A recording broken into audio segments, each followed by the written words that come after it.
Welcome to Cos Comics, Games and Collectibles, your zen of geekism. We carry comics old and new, magazines, toys, games like Pokemon, Magic, D&D. Want Godzilla, Ultraman, Star Trek, Ninja Turtles, Funko Pops? You'll find it all here. Shop our Cosmic Sound Room and pick up a record or two.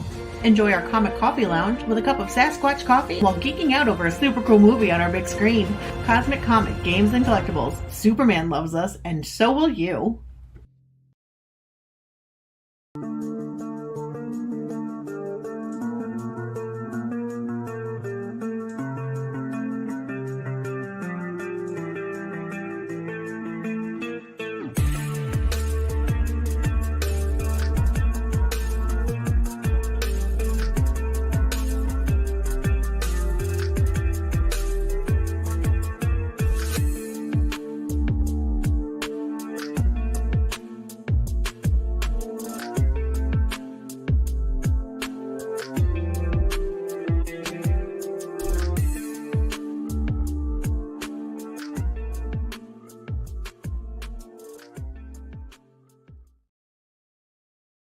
Hi everyone, Jason Hunt here, inviting you to join us every Saturday morning for news. The week's headlines in science fiction, fantasy, horror, comic books, video games, plus Comic-Con updates, and the weather, and the occasional interview along the way. We call it Good Morning Multiverse. We hope you join us every Saturday morning at 11 a.m. Eastern, 10 Central, right here on Sci-Fi For Me TV.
Here we go again.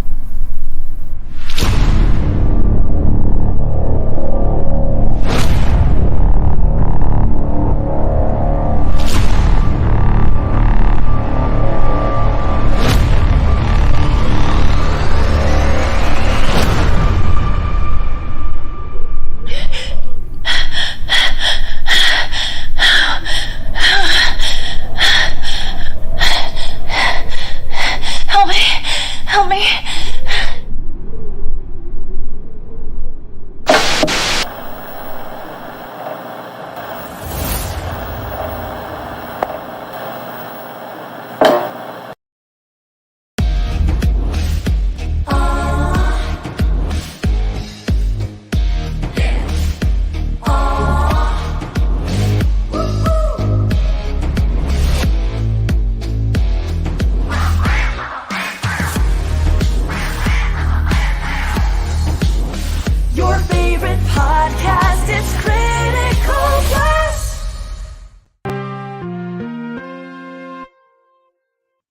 And we are live on the Critical Blast podcast channel. I am your host, RJ Carter, Senior Managing Editor here at criticalblast.com, Chief Envelope Licker for Critical Blast Logistics, myopic proofreader for Critical Blast Publishing, and I still work with folks on their data issues with Critical Blast Consulting if you should have a question about what you're getting in your crowdfunding data. Tonight, cameras off. That's a conspiracy so that you don't realize that both RJs on the channel tonight are the same person. No, I'm kidding. This is RJ Shaw. Welcome to the channel, sir. Thank you for having me. Glad to do it. So you got your campaign is doing rather well. Not too bad. We are reach about 7,500 so far. So we're doing pretty good. My goal has been met. I usually just set a low goal anyways, because I usually have a comic well into construction before we actually go up. So we're about 50% done right now. Yeah, it's I can tell you put a lot of thought into your goal because it's 1, 2, 3, 4. I'm like, yeah, that's just slapping something down. Either that or you're in another country with are you in another country? Sometimes. Okay. So the reason why I have it as 1, 2, 3, 4 is because I'm always going on about virtue, and there's 4 virtues. So I just figured 1, 2, 3, 4. That'll do. That'll work then. Well, let me put the campaign up on the stream here and start talking about this. I mean, yeah, you're 7,700, 626% of goal. Still have 33 days left. So this thing's just barely to the halfway point. Yeah, we're doing pretty good. This one is a little different than the last book that I put out. The last book was, it ended up being about 82, 84 pages, and it was a full story the entire way through. This one is 3 separate stories with 1 backup story.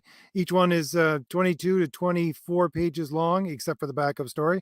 And they're going to be published as 1 complete graphic novel, but also as floppies. So if you want them as floppies and just want to order 1 small floppy instead of the entire thing, you can do so as well. And I have multiple teams working on it. That's why we have divided it up in this way. It was hard on Renzo trying to get 82 pages done last time.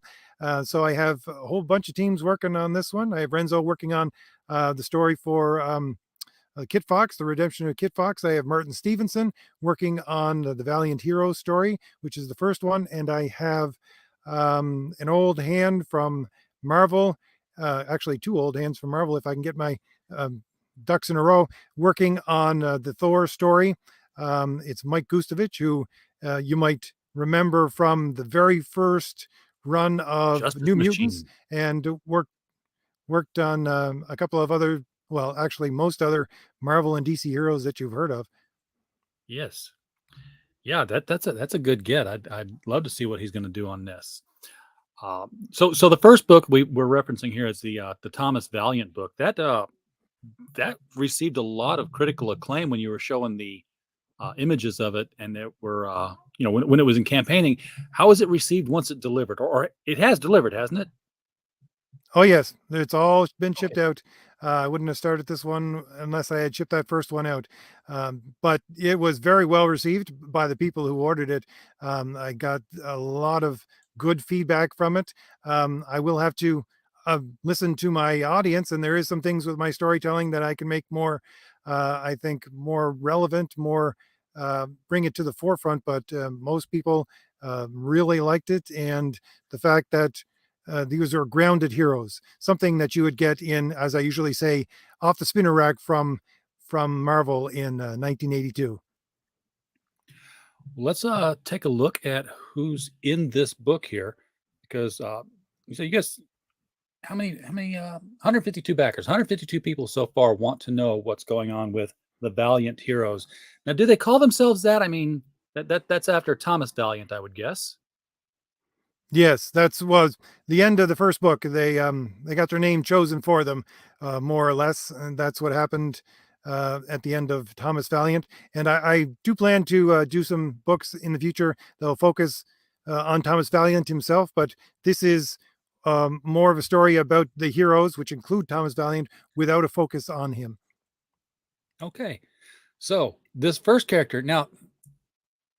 I'm getting familiar vibes from her, but there's so many costumes out there. Of course, they're going to be familiar. There's a little bit of Flying Sparks here. There's a little bit of Gotham Girl, a little bit of Katana. Obviously, she's got that blade going on her. So who is this? This is Cardinal. This is a new character that I'm premiering in this book. She's actually in two of the stories because she's probably going to be in the next book as well, which will be Thomas Valiant #2 when we eventually get to it. But the two characters, usually I take two different characters. Most of the time I take one Marvel and one DC and I smush them together in order to make a visual for my character. Although for this one, I took one DC character and I took a manga character and squished them together for this. This is a combination of one of the old Huntress um, uniforms and a character from I don't know, it's a very offbeat manga called Murder Princess. Okay, hey, nothing wrong with playing the Smash Up game. I used to have a toy when I was a kid called Mighty Men and Monster Makers, and it was literally just like a fashion plate thing. Uh, it was yeah, you got plates with heads, plates with torsos, and plates with legs, and you just rearranged them and then put paper over it, and then shaded the pencil over it, and there was your image to start working from. Uh, so I I can had the totally same dig thing. that. They were great. Greg, I've got to agree with you. This has got to be a cover image, right? This can't be interior art because you never get interior art of this quality and get it done on time. No, it's not Well, actually. It's only for the pinup poster. So this is not one of the cover images, but this is the main pinup poster that you can get with the campaign. okay, how big is this poster? 11 by 17. That's big. That's big. That's bigger than a Gemini. So, what you gonna tube that up? Or you gonna mail them flat? What are your plans on that? Well, the same ones. That's the exact same I did as with the last ones. There's one fold in it, and that's it, and it will fold down to a size that will fit into a rigid mailer. Yep, you're right. Fold it once across the vertical, and it will definitely fit in there. I ask because I pack these things all the time, and people want different things. But folding is one of the options we've done. I even went out and bought a. If you're going to do a bunch of these, you want to get one of these. I bought a mechanical paper folder, um, and all it does is like you measure the poster and then you set the blocks on it. It's like a paper cutter. Really, it's got that big handle that swings down, but it puts a perfect crease right down the very center of the thing, uh, which makes it easy to fold and looks a lot nicer than if you fold it by hand and then you like pinch, pinch, pinch, pinch, pinch all the way down. You don't get all those pie crust kind of finger indentations down the dent. It's it's a beautiful thing. Heartily recommend getting one if you're going to do a lot of paper folding. Now, this looks more like this is another pinup. This is pinup B, still to be finished. Both, by the way, to be finished. They both look darn near professional quality already. So I don't know what more is being done on them. Well, for this one for Renzo's, I'm simply going to add a logo to the side, which is why we have some extra space there on the side. Gotcha. For the other one, my artist he's continually working on the shading. He says, oh, the shading's not right. And they'll give it to me and say, I want to do a little bit more on the face. And then he does it a little more. So there's just little tweaks on that first one. He's a perfectionist. And what artist isn't? It's it's a thing. Hey there, Eagle Rider. Glad to see you're out there. Pops, hey yo, appreciate everybody popping in to check out this campaign.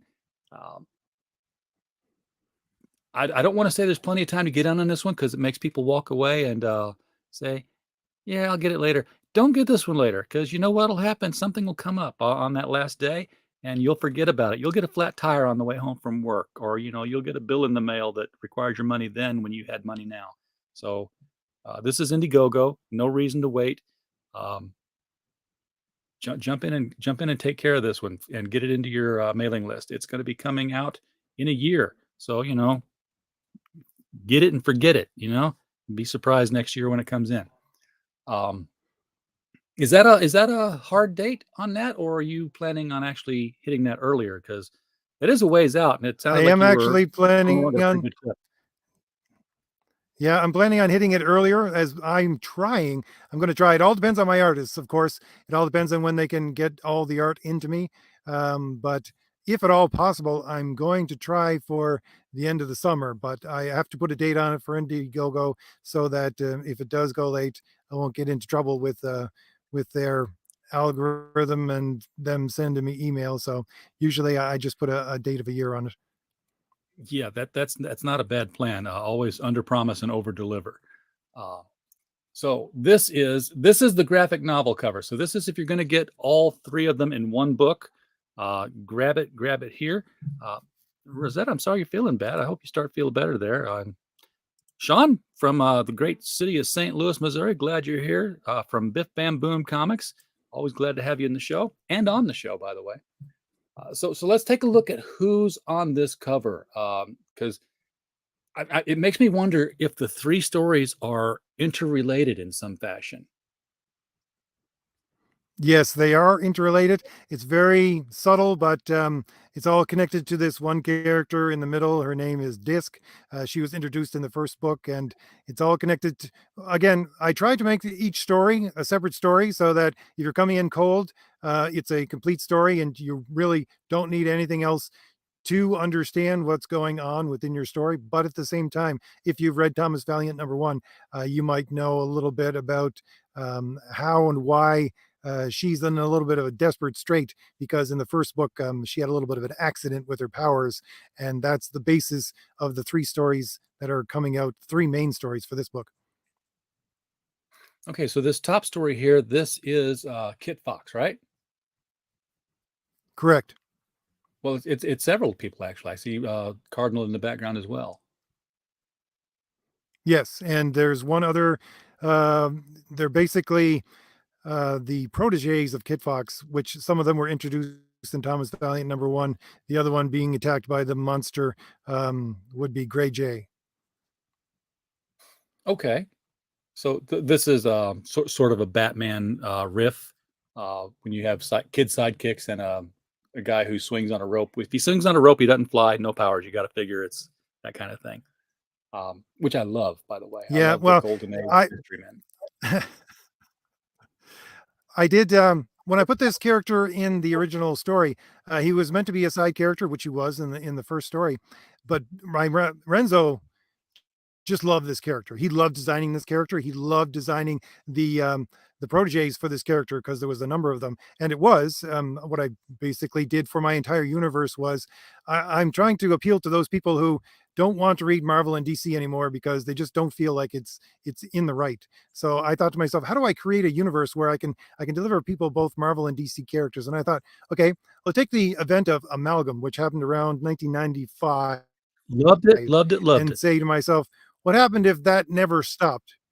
What happened if that continued on and it's now 25, 27 years later? What would the world look like? And what would, a Batman type protege look like? And Renzo just ran with this idea. He loved Batman, he loved Robin. And when he was designing this character, he gave me sketches about what his utility things should be like and everything. And he said, I want to do a story where we redeem this character because you have him in Thomas Valiant #1 as a villain type character. He said, please let me redeem this character as I want to work on this character so much. And I said, that sounds great. If you want to put that much love into your art and draw an entire separate story for this, then let's go with that.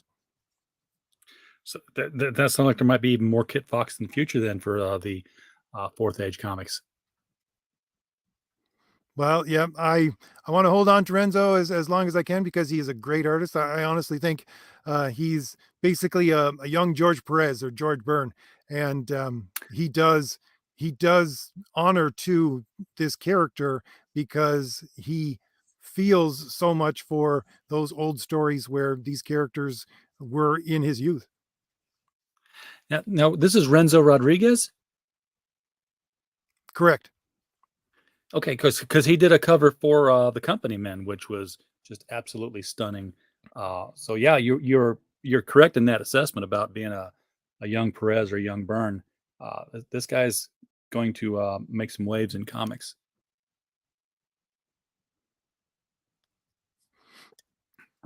He also Now going worked clockwise. with Richard doing Impossible Stars, and he does do some stuff for Boom, I do believe, and Xenoscope. So he does have his hand in there. He's doing a lot, and he wants to be using his art for the mainstay of how he's making his money in his life. So he's all in. Yeah, sounds like it. Now, so going clockwise around the cover here, we come up to the rampaging Thor. That's, it's like that's not the adjective that goes with that. That adjective goes somewhere else. And but this is obviously a new Thor. And what's he like? How's he different? How's he different? He is, well, if you read Thomas Valiant #1, he is definitely the villain in Thomas Valiant #1. But if you can tell by this image here, we're going back to the origin of this character, and people wanted me to dial it back with this character and give more of a backstory to it. So this is a World War II story, and even though it is tied in with the rest as well. This is the one that Mike Gustovich is working on, and he is giving it such a 80s vibe with his art. I only have a couple of pages right now of his pencils, but it is something, quite honestly, that you would pick up from Marvel or DC in in the 1980s. But with the character itself, it's more of a Jekyll and Hyde type character. I always liked the idea of Thor with Donald Blake. I don't think current Thor appeals to me, really doesn't, that in Marvel, because Donald Blake isn't there. He hasn't been there for a while. I mean, I Decades. do believe that Walter Simonson's run was the best run of Thor, and really the best, one of the best runs in comics ever. But without Donald Blake, it doesn't have what it needs in order to tie him to his humanity. And I decided, okay, well, let's do a story about a Thor character where Thor is the bad guy, but his alter ego, the Donald Blake type character, wants to be the good guy. And so it becomes a Jekyll and Hyde type story in that fashion. So that's very much like the old transforming Thor, but also like the original Hulk, because Hulk was created to be an anti-hero. That's why he was green and purple. Later on, he was secondary colors. Yeah, very much. That's why I chose, of course, the rampaging Thor, because I was thinking to myself, how do I say to people that yes, this is a Thor character, and I want to make him visually look like Thor. Although on this cover he looks a little bit different because it's Renzo was doing it off of a future drawing of him. Then the cover, which will come on a little bit later on in this Indiegogo campaign. But yeah, I thought, how do I make it so that you know that he's not exactly a good guy? I said the rampaging Thor. That exactly encapsulated, because you think of the rampaging Hulk, and you know how he's not exactly a hero, but you want to follow his adventures anyway. That's what I like. And then clockwise around the corner here again, you got a you got a gentleman flying, and you've got a young were creature. It looks like. Yes, these would be two characters from the Valiant Heroes. This is the main story, the first story, I guess you would say, of the book, which is following Pulse, who is the fellow on top, and Farrell, who is the were woman on the bottom. And it follows a story where, as you can see in the background, there's a full moon, and so the werewolf type character gets a little bit out of control.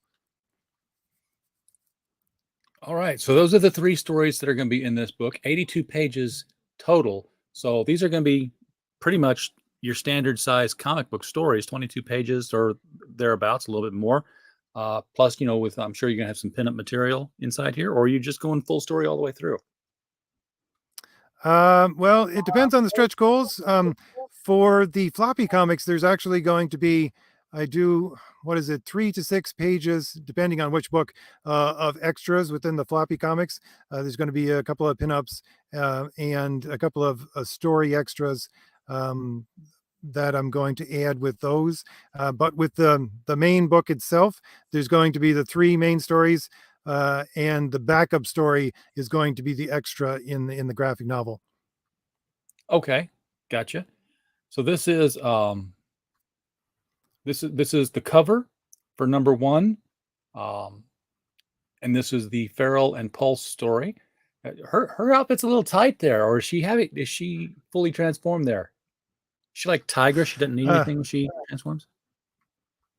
Well, actually, that's funny. I actually, like I said, I like to take two characters, usually a Marvel and a DC one, and squish them together. And what I did with this character, I squished together. Of course, you'll probably recognize uh, Wolfbane from the New Mutants, but also the cheetah from Wonder Woman, who was the Oh villain. yeah. So I wanted to make the character in that vein. And again, Renzo was the one who just took these characters and ran with them to do all the character designs. She does have stuff on when you see her transformed, for anybody who wants to know, because I make my book for all ages so that anybody can read them. But yeah, this is what she looks like fully transformed. And that's a big ugly monster. Is that a crowd of monsters, or is this some sort of elder god they're going into here? No, that's a crowd of monsters. Okay. These are the interior pages from the same. So who's drawing your interiors here? This is Martin Stevenson that's doing the interiors for this. That's some nice action. Look at this. Look at this flip off here. She's hitting him with her feet, and then she's bouncing back to safe zone and landing. Sticks the landing, and then back in again. I love this kind of action drawing. You can follow this all in one smooth panel.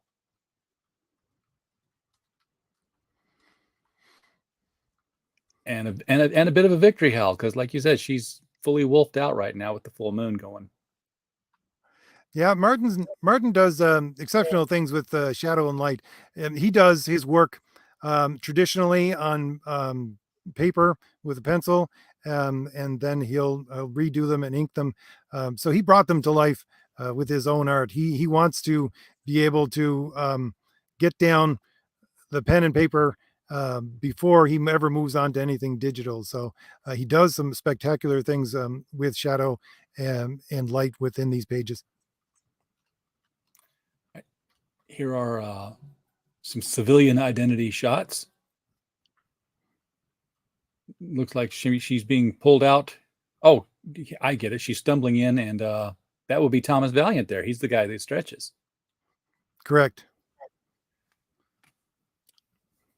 So she's back in from the fight. She's passing out. He's going to catch her, and they're going to find out what happened. The redemption of Kit Fox. Now, this is this the backup story, or is this the second floppy? And is the second floppy still going to be a number one? Well, that's that's why I'm offering them as floppies and as the graphic novel itself. So this is the second story in the graphic novel. It's the number one if you get it in a floppy format. So that's why it has a separate cover. This is the cover here, which you can also get as a pinup poster. But it will be listed as number one because one of the things I like to do with my books is that instead of giving you the date on the cover when it is published, you get the date on the cover when the story actually occurs, so that if you have eventually a pile of these, you know which one comes in what order. You got a reading order built into it. Okay. I can dig that. That's cool. Kind of reminds me of when DC put the little numbered diamonds on all the Superman stories, so you knew what order to read them in. I forgot that they did that. Yeah. That was ways back. So this is possibly not a pinup. It's definitely another cover. I'm digging this kind of a Celtic cross kind of design that they're all sticking out of here. And these are all the sidekicks he's gone through.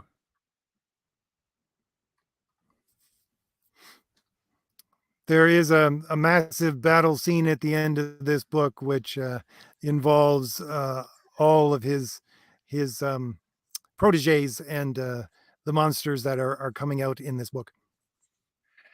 Now, you mentioned how Cardinal is loosely halfway based on Huntress.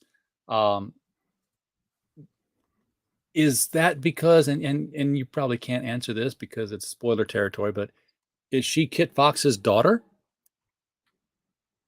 Well, Yeah, it is Yep, spoiler territory. that's what I thought.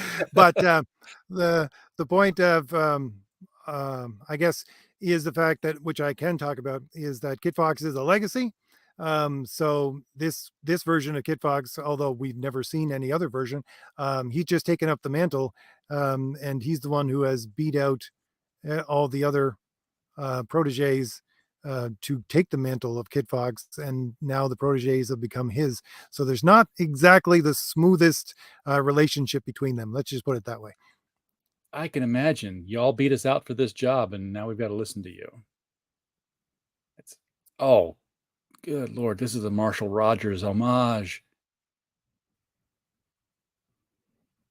And I say that because look at the ears on this dude. That's the way Marshall Rogers put ears on the Batman. Just reached all the way up to heaven.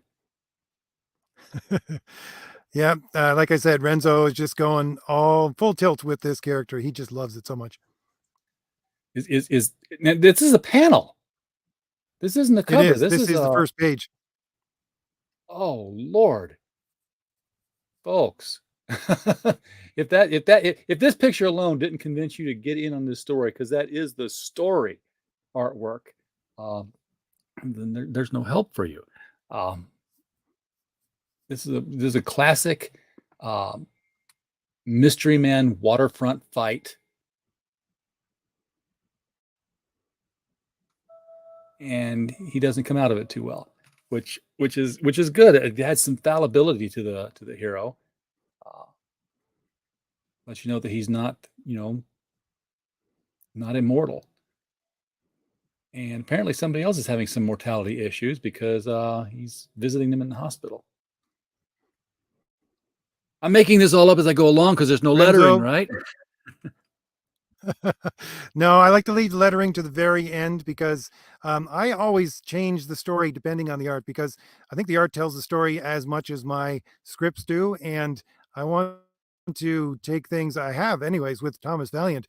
There were some things that Renzo put into the art where I didn't intend to go in that direction, but he just ran with it and it made it part of the story. So I tweak the lettering right up until it's the last thing that I do, so that I can use it to change the story and make it better with the art if I need to do so.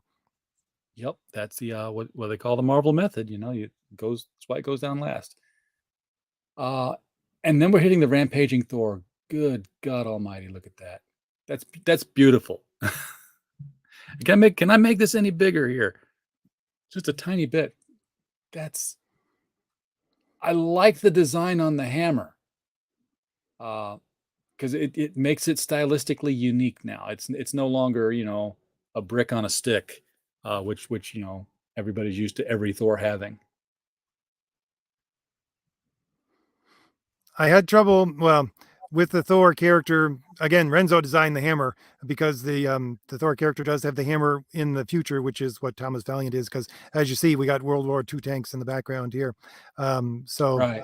uh, that that we have designed already, but I gave the artist a couple of really, they're old, probably 1800s, somewhere 1890s pictures of Thor that were drawn, old panels for old books, and this is the look that he had, so I went with that. Yeah. Now, okay, so I understand Thor is capable of making it from World War II to the present day, because Asgardian god, they live a long time. Uh, but what about his human counterpart? Is it still the same human counterpart from World War II that he has in the present day? Well, actually, again, that's getting into spoiler territory, because Okay. that's one of the things you have to wonder about this book is this guy. Well, if you can read the little blurb underneath, he's a medic in World War II, and he stumbles across what is basically a prison for Thor in the middle of the mountains, and he inadvertently releases him, and so gets bound to Thor as his human counterpart. But the question is, um, will he actually survive this? It's one of the questions. It's because it's not no it's no longer the war that has to worry about whether or not he's going to live through. It's his attachment to Thor. And apparently, I would guess that his human half might get some magical influx just by virtue of the connection. So, but we'll read it and You see. are I will correct. definitely read it and see. Look at this beautiful penciled page of explosions and the war going on. The soldiers here. If you can't see, well, you can see it better on the little screen than you can on the big one, actually. So yeah, this is a great war comic page here. This is like some of the best Sergeant Rocks I ever read.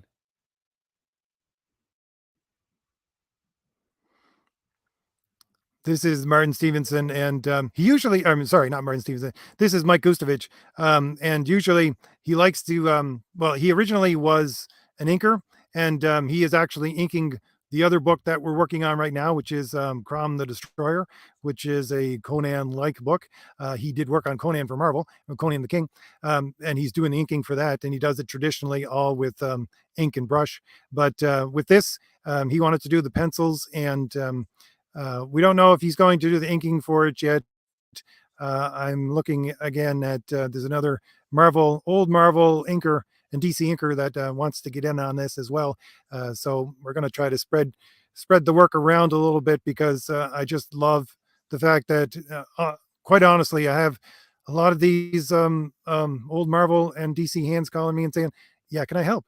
And I'm thinking, "Oh, definitely you can help. I just need to find something to give to you." Yeah, absolutely. And Mike Gustovich loves the Bronze and Silver Age art style. He's also working with Austin Huff on the Masters series that's coming out from Power Comics, which is very much Bronze and Silver Age art style and storytelling.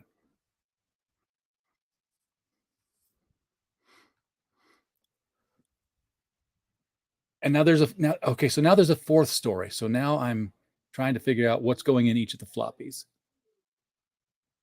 So This the is the three backup stories that story. you've hit so far are the three. This is the backup story. Yes, this is the story that contains a character who I just want to introduce in this short backup story, which also contains a cardinal within the pages of it. It's being handled by Light Comic and Manga Studios. And they're doing it in a manga-esque format because that's what they usually do.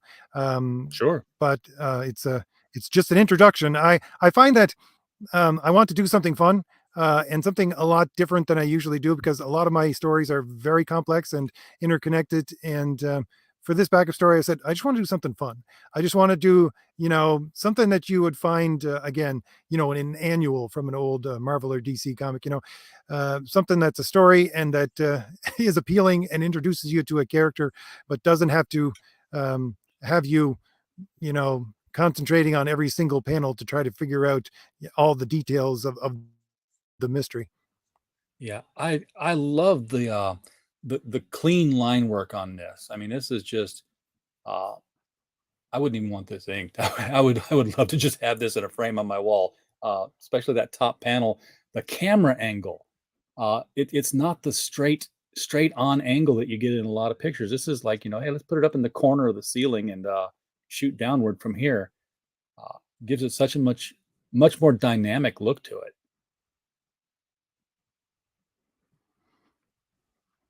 That's one of the things also about dealing with people who do manga type art.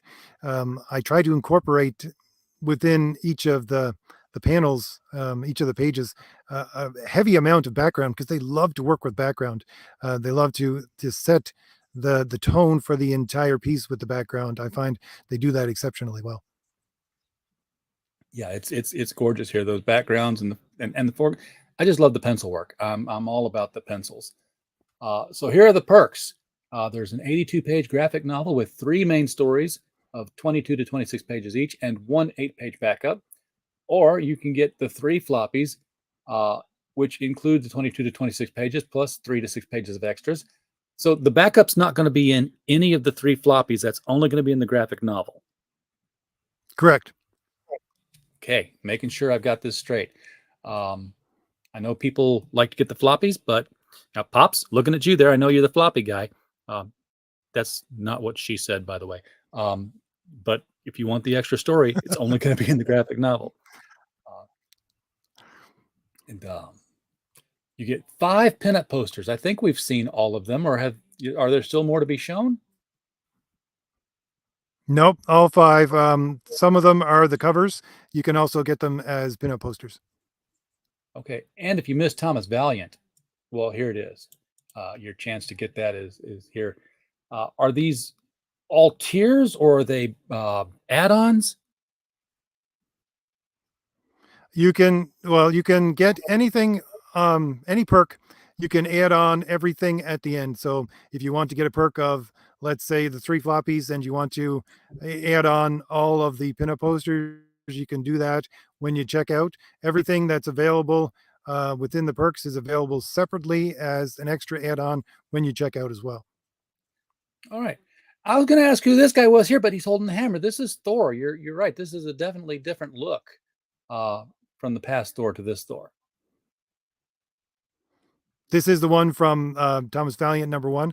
Again, Renzo just nailed it when he introduced this character. This is the introduction of the character. I'm including this with it as well because although it won't help anybody right now, but if you did sign up early, you get a free pinup poster with your order. So everybody who signed up early is getting this pinup poster with their book as well. This is the current day version of Thor, who has gone through a lot of changes and become stronger. Well, I suppose it's not a spoiler anymore because it's in Thomas Valiant #1, by killing other gods. Oh, that's there can be only one kind of situation.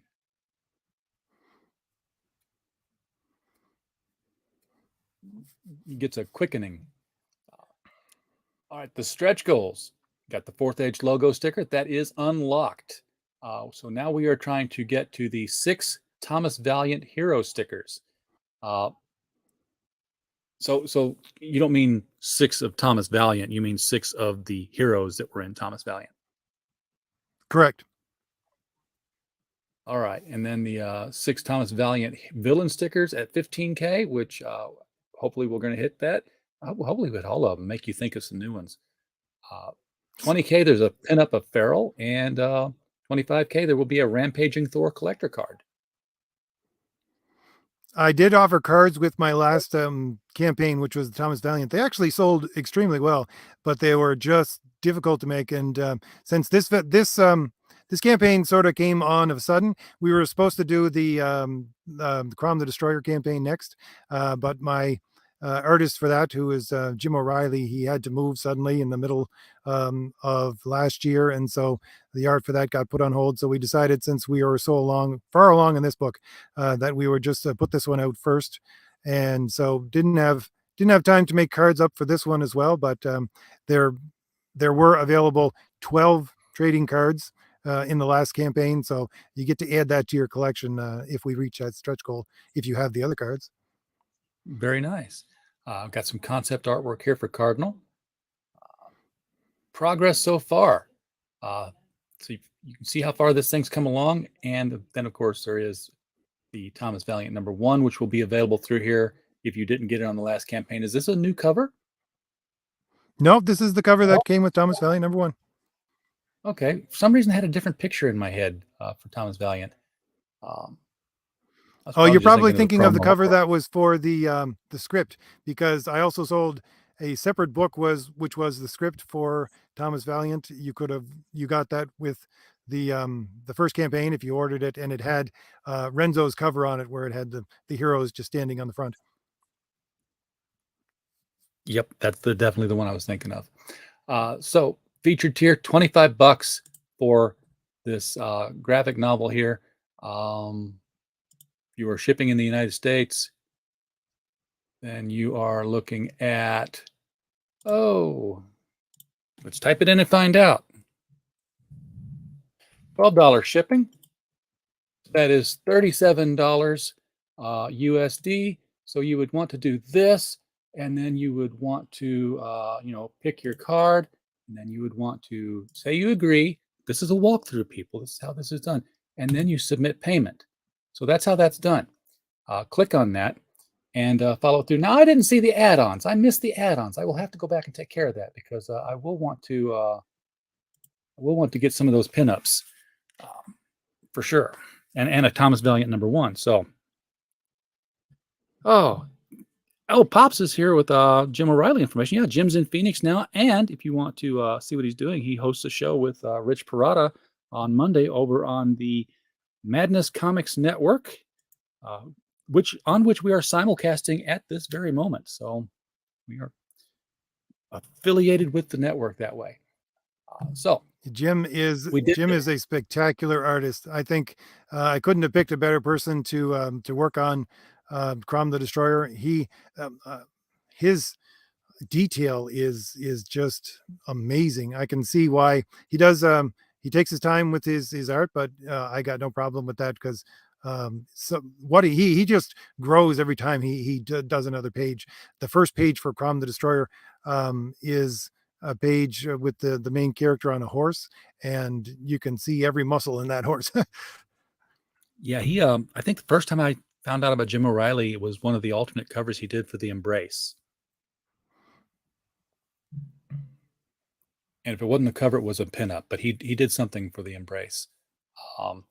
So the individual floppies, if you want to get those, depending on which hero set you want to read about, $8, $8, $8, and 25 for all three. Now look at this.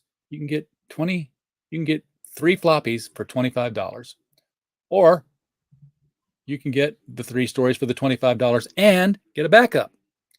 So you'll get more story for the same $25.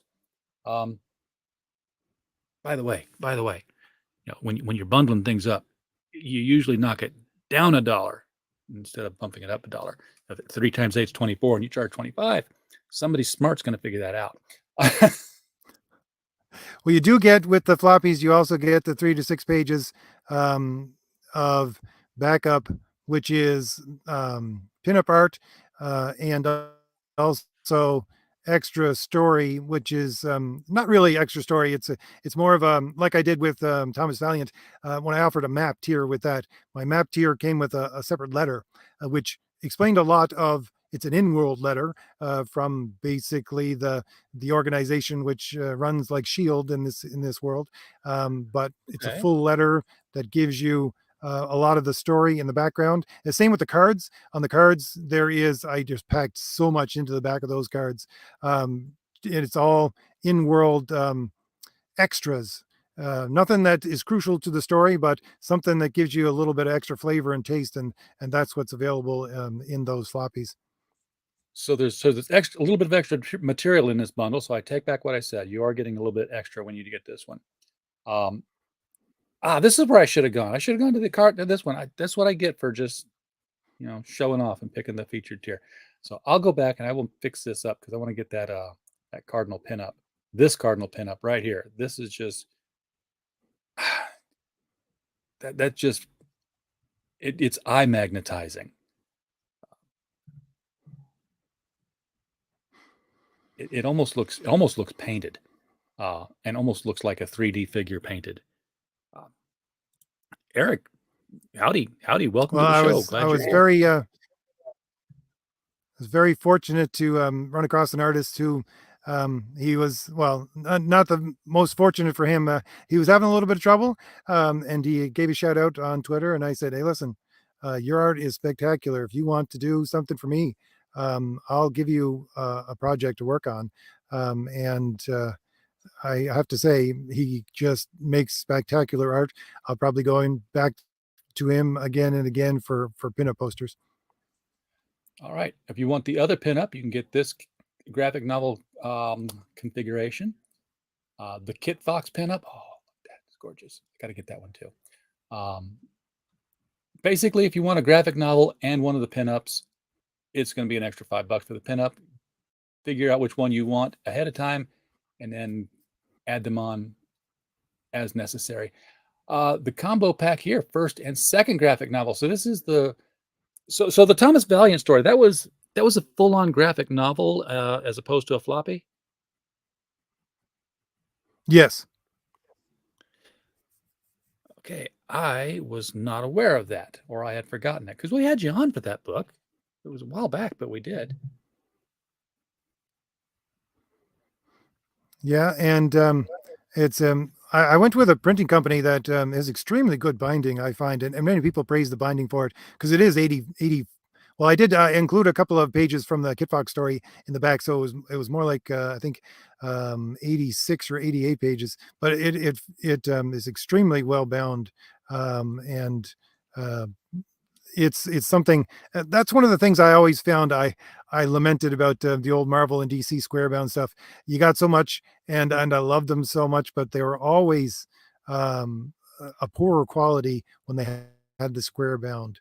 I wanted to make sure Yeah. that I treated my customers right when I went and picked out a printer for this.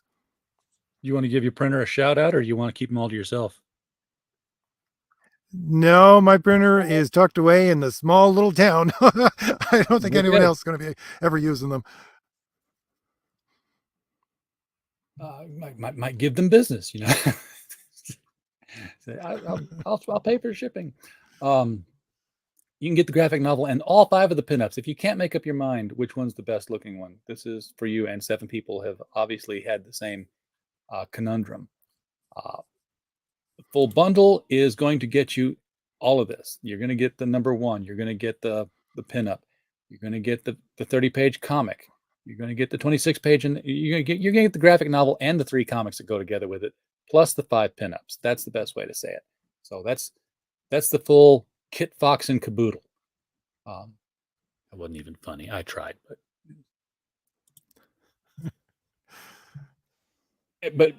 then there's the other full bundle. Same as above, but you get Thomas Valiant #1 added into it. 85 bucks, everything. There it is. And if you want everything times 5, no, that's not it. This is 5 copies of the graphic novel, right? Yeah, plain and simple. You're a retailer, you want to put this on your shelf, this is the thing to get. So, I'm guessing that after this, once this is done, you're going to be going back full bore into the previous project that got put on hold. Yes. Again, it is a Conan-like book. Again, I'm trying to go back to the original. Well, not the original Robert E. Howard Conan, but the stories that inspired the original Robert E. Howard Conan, which would be Khan of the Hundred Battles and things like that, which is old Irish myth. So I wanted to base a character off of that mythological character itself and bring it into what is really is the like Marvel's Conan. It is the pre-origin, the prehistory of this world. So it's a fantasy world, but it's the same world as Thomas Valiant, just thousands of years before. Okay, I was going to ask that because with a positive response to that, that brings up the possibility, not necessarily of doing what Marvel did with Thor and with Conan and putting him in the Avengers and all that. That was ridiculous. But Thor's an old guy, uh, so there's the potential for a prehistoric Thor and Crom to have met up. Well, there is I'll have to say one connection I've already established between the Crom the Destroyer character and this book actually, but it's not something I'm just gonna be bringing out because I want to save that for my Crom the Destroyer when I go on with it. But it's more of a I really like what was it? That X-Men story where you had oh, I can't even remember his name. The old Red Sonja villain brought forward Oh, into the future. Um, yeah. but I know who you're the way talking that about, but they I did can't remember that, his name and either. yeah, and but the way that they did that, I think, was to connect the two worlds without actually technically connecting them in the same plane of existence, or I don't know, in the same because he was it was tied together by well basically artifacts and things like that. So that's how I want to connect these two worlds. Yeah, I just did a quick Google to try if I see if I could figure out who it was, and I'm not getting it real quickly here. I don't think it's Rejack. Um, Yeah, I'll dig around for that one. That's got me curious now who that was. Anyway, we are at the top of the hour here. This is the point, since it's an Indiegogo, I need to refresh the screen to see if anything happened here. And of course, I backed it, so I know that happened, so I'm not going to count that. Uh, but I didn't count the number of backers, so I don't know if I don't know if anybody else backed other than me here. So if you backed, give us a shout out in the chat. Let us know that you participated in this. We love to see campaigns go up when they're on the show. Went up 3%, so it's probably just my backing there. Anyhow, looking forward to reading this now that I'm on in for the ride. I'm gonna go back in and modify that. I got to get those pinups and stuff. But thank you so much for bringing this on the show tonight. It's always a pleasure talking with you. This is an exciting universe you're building here, and I think it's being underappreciated right now. Every time I see it, I'm excited about it, and then it's like I don't hear much about it anymore. So I don't know what we can do about that to get you out in front of more people. I mean, you're active on online. I see you out there.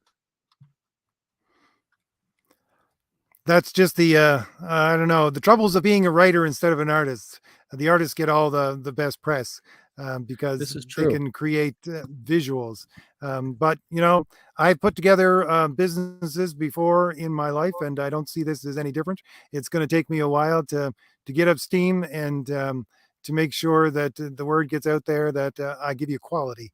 And I think that's going to be the real thing that needs to push me forward, and is what every comic should have to push them forward. All right. Well, RJ, thank you again for coming on tonight. Looking forward to talking with you again. You got 33 more days. If you want to come in at the end of the campaign before you hit in demand, whatever, hit me up anytime. We'll be happy to make space for you on the show. Everybody in the chat, thank you so much for being here. We don't have a show without you. We're just a podcast falling in the woods, I say otherwise.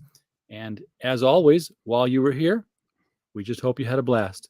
Good night, everybody.